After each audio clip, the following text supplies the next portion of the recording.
still have antifreeze right here in my reservoir, but I got to go down to the bottom here and take it out from the radiator first before I do anything. Then I come over here, and I got 3 bolts right here. I think these are 10 millimeter. Got 1, 2, and 1 at the bottom. And I can go ahead and pull my radiator out. I put my thermostat out right here. So I just move on to the next step. Okay, I went ahead and put off my splash shield down here, and then the bolts are 7/32. I think that's equivalent to like 5.5 in metric. So all I have to do now is I got my drain pan down under here too. So all I need to do is reach down under here, and here it is right here. Just loosen that, and then I can go ahead and drain this out. So let me see if I can find something to fit that right there. Okay, that drain plug takes a 19 millimeter socket, so I'm gonna go ahead and loosen it and drain the antifreeze, and then I'm gonna try to save it so I can reuse it. Okay, it's coming loose right here. I need to get my drain plug. I need to get my drain pan ready so I can catch it. So, okay, what I got a hose attached to the. It's an attachment right below the drain plug, and I got a hose attached to it to where it'll drain right down here in the plug like that. And I won't lose any antifreeze that way. So I'll go ahead and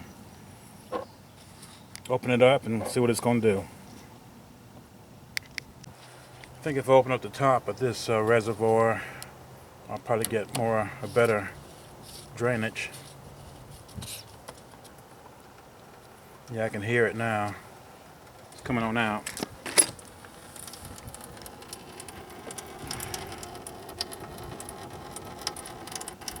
Okay.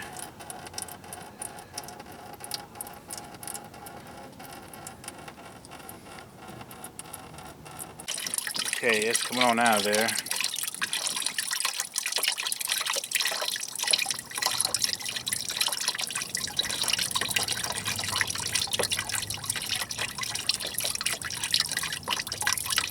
So when that's finished, I'll go on to the next step. Okay, my reservoir right here is empty. So what I'm gonna have to do, since I'm draining my antifreeze, is all I have to do is come over here and take these 3 bolts off, and get a pair of pliers, and I can pull it off right here. Then that way I can pull this off and change that to the thermostat right here. Okay, I got it off, but it looks like I broke 2 bolts trying to get it off, and I have to pull those off before I can replace them. So I think I got 2 bolts that'll fit. So here's the thermostat right here. So I'm gonna have to change it out.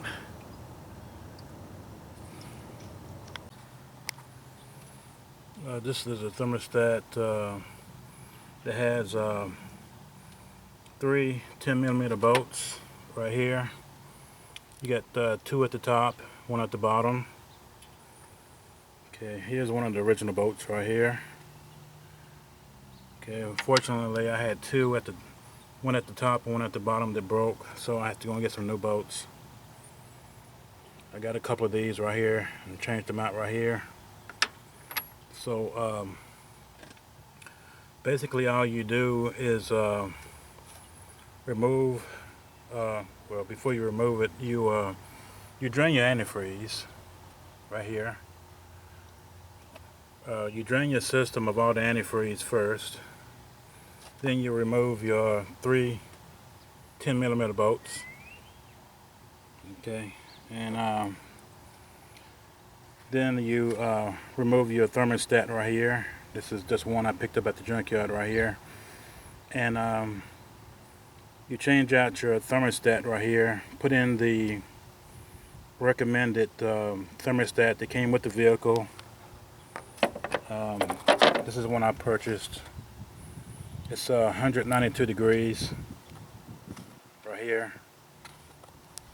Okay, and once you, I'll just use this as an example since I got this pulled off right here. So once you pull that off, you clean it up, you get some sandpaper, and you clean up all around the surface right here. Clean it real good. Same thing on this surface right here.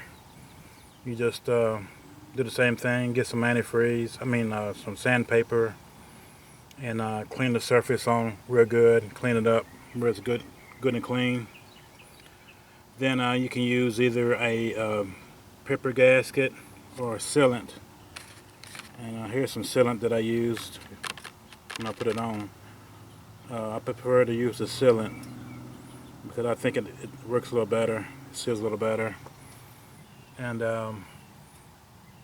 once you've cleaned it up real good and put your thermostat in the housing, it's a good idea to put a little bit of, before you put the new thermostat in, to after you done clean the surface, is to put a little bit of sealant on this thermostat and put it in here and make sure the springs are pointing toward the engine when you put it in. And what I did is I put a little bit of this sealant right here, just slip it on the outside right here, and put this in and I let it dry overnight. And then I put both of the put them both together and just tighten it back up. And after I put all three of my bolts back in and I tighten them up, just fill it back up with antifreeze. So this Ford Taurus takes just over 2 gallons of antifreeze. It's like maybe 2.2 gallons of antifreeze, and that'll fill it up, and that's all you have to do. Also, if you're going to use a paper gasket instead of the gasket maker, the sealant, make sure that your paper gasket doesn't have any tears in it, because if you have a tear in it, it's a possibility that it'll leak.